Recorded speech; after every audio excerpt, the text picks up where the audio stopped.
You may have heard the name, Cyrus. Everyone from an American Secretary of State to a Christian saint have been named after him. But who was the person behind the name? Well, Cyrus was the first of the great conquerors. 200 years before Alexander and 500 years before Julius Caesar, Cyrus carved out the Persian Empire from scratch. He was born to a small Persian kinglet and his queen as Kurush. The Greeks called him Kyros, which the Romans then pronounced Syros, before finally ending up Cyrus in English. But Cyrus's name traveled west, not because of his military conquests, but because he was also a biblical figure. The same Cyrus is mentioned in the Old Testament as freeing the Jews from slavery in the ancient city of Babylon after he conquered it in 539 BCE, which is why Cyrus is the only non-Jewish person ever to be given the title Messiah by the Jewish people. In fact, Cyrus is one of the few people in history who was celebrated for both his military strategy and his justice, two very contradictory qualities. His resemblance to Europe's greatest heroic legend, King Arthur, is not entirely coincidental. So why has a film about this just warrior never been made? Well, maybe because Cyrus became politically incorrect in the West and religiously incorrect in the East. So with no other takers, we set out to make the first comprehensive film about this forgotten figure of history. This film took so long to make that the ages of some people featured in this film, including myself, fluctuate from scene to scene. So join us as we go back in time in search of Cyrus the Great.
From the fall of Egypt until the rise of Greece, some 800 years of history goes virtually untold. But during this historical blackout, one empire, the Achaemenid Empire, better known as the Persian Empire, ruled the world for 220 years, from the Mediterranean Sea to India. Yet today, all that's known about the Persian Empire is told through the lens of our arch-enemy, Greece. In the West, we're taught early on that the Persian Empire was a ruthless power bent on enslaving all of Greece. It's a narrative that's reinforced by blockbuster Hollywood movies like 300 and Alexander. But just how accurate is this version of history? Wrong and inaccurate, absolutely. You cannot call Persians tyrants or slave drivers or anything like that. You could easily call Greeks tyrants and slave drivers, but not the Persians. In fact, the Persian Empire was one of the few empires in history to never practice slavery. As far as we could determine from the evidence of a number of cuneiform tablets from Persepolis, there was no form of slavery. Rather, there was paid workers that they had, but there's no evidence whatsoever that they had a forced slave labor. Not only did the Persians not practice slavery, they often freed the slaves of the countries that they conquered. Persian society was definitely not a slave-driving society. Frequently, they liberated countries, not enslaved them. The freedoms that Persian kings afforded their subjects made them popular the world over. In fact, for as long as the West was ruled by kings, the monarchy of Achaemenid Persia stood as the gold standard by which Western kings were judged. In the West, in the centuries before the establishment of what I suppose you could call the democratic revolution, a period when monarchy was almost taken for granted by most Western states, Persian kingship provided an obvious model. Persia's monarchy served as a model to Western rulers from the time of Alexander to even America's founding fathers. Western leaders learned about Persia's unique monarchy through a series of books written by an ancient Greek author named Xenophon. Xenophon's works, particularly the memorabilia of Socrates and the Cyropaedia, were considered to be necessary reading for any educated human being in the 18th century.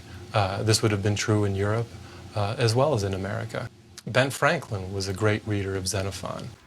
But Benjamin Franklin wasn't the only American founder who read Xenophon. Here at the Library of Congress in Washington, D.C., we find Thomas Jefferson's personal copies of Xenophon's Cyropaedia. In 2004, during our research for this film, we discovered at least 5 copies of Xenophon's Cyropaedia at the Library of Congress, 2 of which belonged to Thomas Jefferson, one written in Latin and the other in Greek, 2 languages he was proficient in. Among the founders, most of them would have been familiar with the works of Xenophon. Madison, when preparing for the Federal Convention, took the time, and it was an extraordinary amount of time, to do a review of all ancient history, looking for examples of failures and successes that could perhaps cast light on America's new situation. The Persian monarchy was praised not just by Xenophon, but by another book that the West was very familiar with, the Bible. 100 years ago and even more, the Europeans and the Americans were much more conscious of the Persian Empire than they are today, because those people, they knew their Bible, they knew their Xenophon. The Persian monarchy is regarded very positively throughout the 17th and 18th centuries. And it's regarded positively because if you read your Xenophon, you will read in that of a great and wise king who is the very model of enlightened statecraft.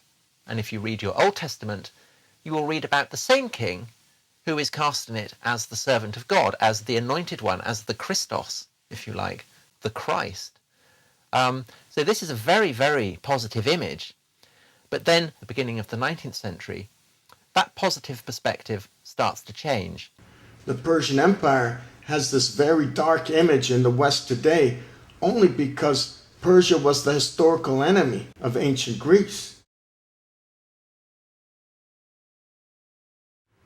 In the 19th century, Persia's Achaemenid Empire went from role model to evil villain virtually overnight because of a movement that swept across the Western world, known as Philhellenism, which roughly translates into a love for everything Greek.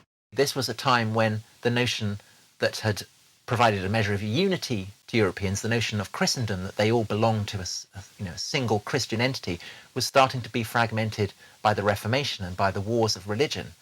And so this was a time when scholars first started to look back to Greece.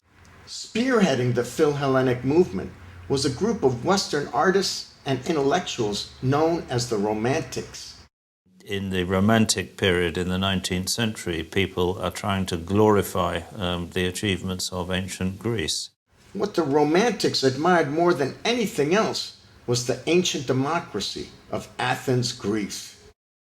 It's really only in the 19th century, with an emphasis on the power of the people, the demos, that attention starts to shift to Athens and the great democratic experiment that Athens in the 5th century launched. As more Western countries switched to democratic governments, the more the Romantic movement grew. It was the Romantics who single-handedly changed the Western identity from a Christian one to the new democratic identity the West enjoys today. And rather than identifying themselves with the Crusaders, who of course had been going off and fighting Islam, now they started identifying themselves with the Greeks who had seen off the Persians. And so rather than identifying themselves with wars of aggression, they started identifying themselves with wars of defense, rather than identifying themselves with wars of religious self-certitude. They started identifying themselves with the notion that they were embodiments of liberty. But only the Romantics could have sold the democracy of ancient Greece as a bastion of liberty. And that's a very radical change, because until that point, Athenian democracy, even among those who had admired the cultural achievements of Athens, had been regarded in a very negative light. It's really only with the coming of mass democracy, mass enfranchisement, that Athenian democracy starts to be enshrined as the ideal. Athenian democracy was used to claim democracy itself as a Western invention. The Romantics declared themselves the rightful heirs of a long tradition of democracies that dated back to Athens, Greece. It was a connection that the founders of American democracy were never willing to make. After all, Americans, at least in an earlier time, were never big fans of Athenian democracy. The founders were familiar with Athens' democracy and found it wanting quite severely. In fact, if Athens had been the only democracy, they all make it quite clear democracy would have been the worst of all possible choices for the new republic. As the new birthplace of democracy, Athens became hallowed ground. But in the 19th century, Athens, Greece belonged to the Ottoman Empire. For the Romantics, this was unacceptable. So they not only financed the Greek War of Independence, in 1823, the British Romantic Lord Byron famously gave his life to liberate Greece from Turkish rule. And this is the subject of numerous romantic effusions from political idealists and, of course, particularly poets. And the most famous one is Byron, who actually dies in the cause of Greek freedom. And so from that point on, really, the idea of the ancient Greeks standing alone against an Oriental monarchy becomes a model for nationalists and lovers of liberty in the 19th century. And that really puts paid to the reputation of the Persian monarchy. Along with the reputation of Persia, so went the reputation of the classical Greek author, Xenophon. Xenophon falls completely out of favor in the 19th and 20th century.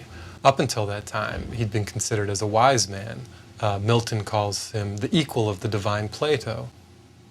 Part of the reason why Xenophon becomes unpopular in a democratic age is because he glorifies monarchy. Now was the time for a new teller of history. A new democratic West needed a new Greek source that glorified democracy, not monarchy. Enter Herodotus. Not only was Herodotus an outspoken supporter of Greek democracy, he offered an added bonus. For an industrialized West seeking a divorce from an Islamic East, Herodotus was the perfect father of history. Well, the first person who wanted to separate East and West was Herodotus, who describes Europe as against Asia. And those were that's the beginning and father of history who called it that. If the Romantic movement had been a religion, then Herodotus would have been its prophet. I think Herodotus was more the theorist of division rather than the theorist of unity. I think that was the beginning of this separation and differentiation of the Orient and the Occident.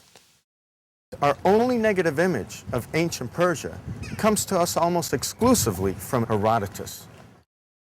It was Herodotus who tells us how the Persian king Xerxes was intent on enslaving all the Greeks. In his book called The Histories, Herodotus claims that 300 Greek Spartans saved Greek democracy from 5 million invading Persians. It is this story, known as the Battle of Thermopylae, that movies like 300 and books like Gates of Fire are based on. Today, Herodotus' Battle of Thermopylae has become nothing less than the creation myth of a new democratic West.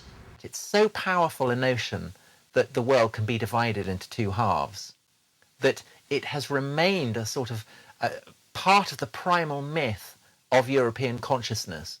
Herodotus has left us with invaluable information, but is his portrayal of a Persian monarchy out to enslave a Greek democracy accurate? No one can answer this question better than Herodotus himself. He was, after all, a Greek who was born in Halicarnassus in today's Turkey. But when Herodotus was born, Halicarnassus belonged to the same Achaemenid Empire that he accuses of enslaving Greeks. He grew up in Halicarnassus within the widespread Achaemenid Empire, and he, for as long as he had lived and long before he was born, this vast area had been within the dominions of the Achaemenid king. Herodotus even tells us about his travels throughout the Persian Empire. Herodotus himself was absolutely free to travel any part of the Persian Empire that he wished so, and he did so with the possible exception of Iranian homeland. And when he travels within the Persian Empire, there is no question of Persians actually even practicing slavery. But if the Persians weren't practicing slavery, why did they invade mainland Greece? I don't actually myself believe that there was ever any serious intention on the part of the Persian kings to conquer and occupy mainland Greece. The only reason for this invasion of Greece was because of Greek interference in affairs in Asia Minor. And in fact, I think it was more or less successful in a sense, the invasion, because after that there's very little interference, in fact, in the Asiatic on the Asiatic mainland.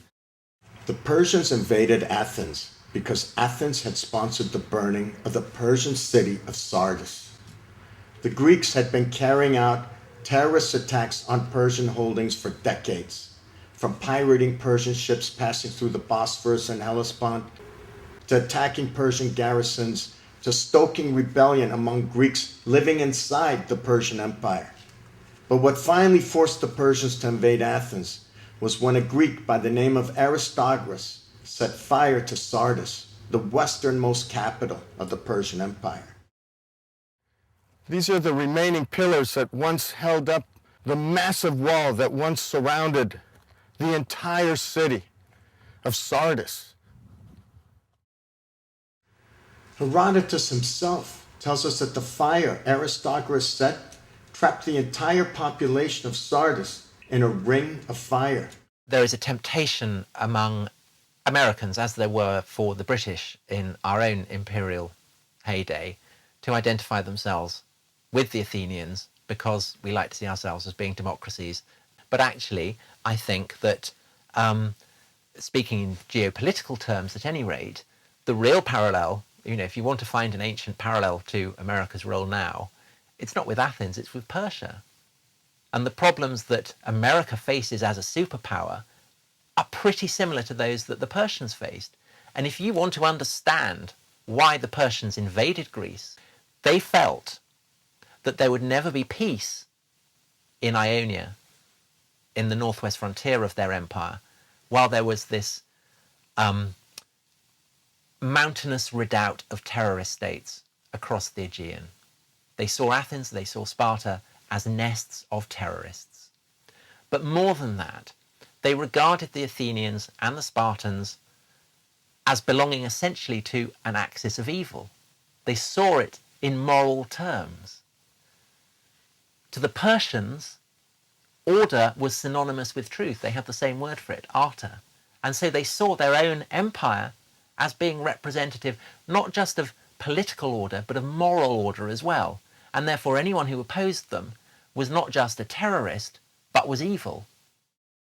It's Herodotus' blatant misrepresentation of what everyone knew to be true that made him so unpopular with his own fellow Greeks. Well, I'm I'm personally a great fan of Herodotus because we owe him so much, really. The largest volume of early Persian history comes from his pen. I think we have to divide his life. I mean, he was born a Persian subject, obviously. He was born in Halikarnassos and expressed his opinions relatively more pro-Persian. Once he moved to Athens, of course, he was in this atmosphere of anti-Persian. And certainly his latter end of his book becomes sometimes ridiculously anti-Persian because there is a concept of 7 million Persians attacking sort of few thousand Greeks. This is ludicrous. He made a fool of himself. As a result of that, there was certain European antipathy towards Herodotus.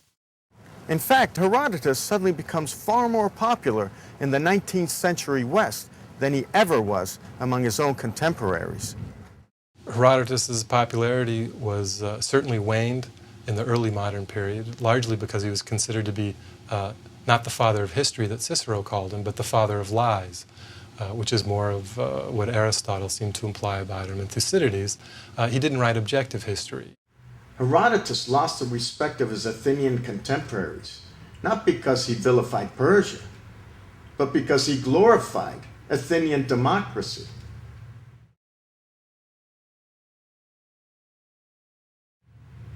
Herodotus promoted Athenian democracy to the same people who had to live in it every day and knew firsthand that what he was writing simply wasn't true. Well, we are so habituated to regarding Athenian democracy as a model, as the ideal political framework for government, that it's startling to realize that actually we don't have a defense of democracy from the golden age of Athens. Not too many people defended it because many of those who criticized Athenian democracy were put to death.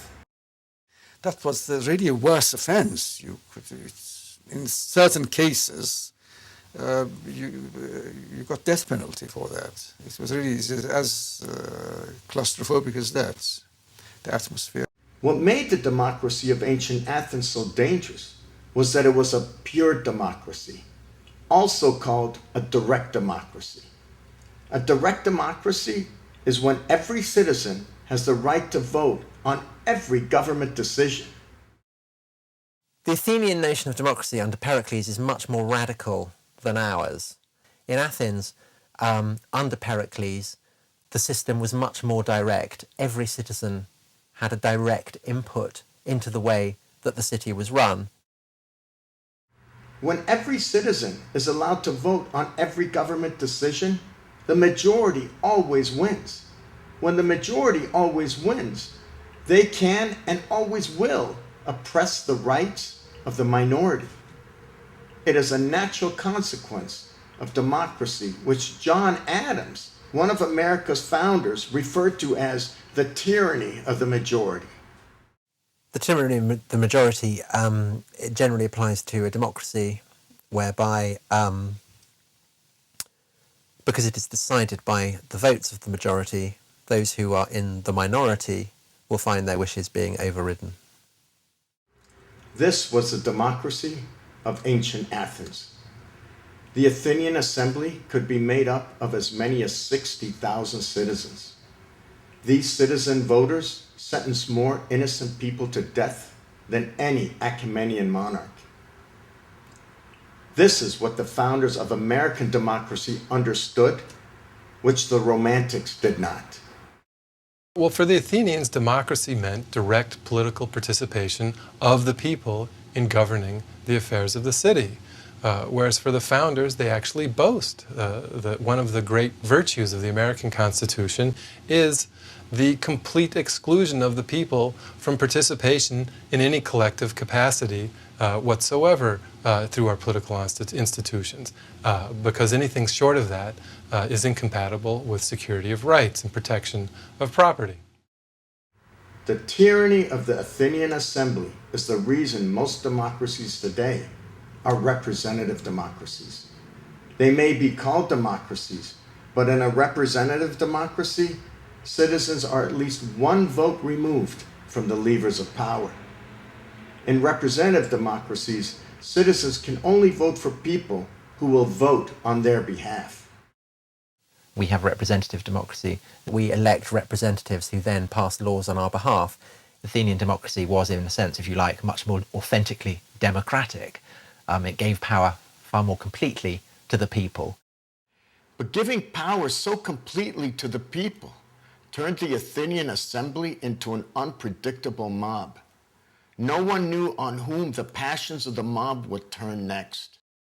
The ancient Greek historian Thucydides writes that Athenians lived, quote, always in fear and took everything suspiciously, unquote. Among the few who dared speak out against the Athenian assembly were the greatest minds of Athens. So Thucydides, Socrates, Plato are all profoundly negative towards Athenian democracy, and the criticisms that they make of it, that the people are easily swayed by demagogues, that they will commit themselves to courses of action that ultimately prove disastrous, that it is easier to sway a mob than it is a few wise men. Both Socrates and Thucydides were sentenced to death by the Democratic Assembly of ancient Athens. For the founders of modern-day democracy, ancient Athens served only as an example of what not to do. For the founders, Athenian democracy was about the worst form of democracy one could possibly imagine. In the Federalist Papers, if every Athenian had been a Socrates, every Athenian assembly would still have been a mob. The kind of collective participation in political life was understood by the founders to be antithetical to the protection of rights, among them the right to life, liberty, and the secure enjoyment of one's property.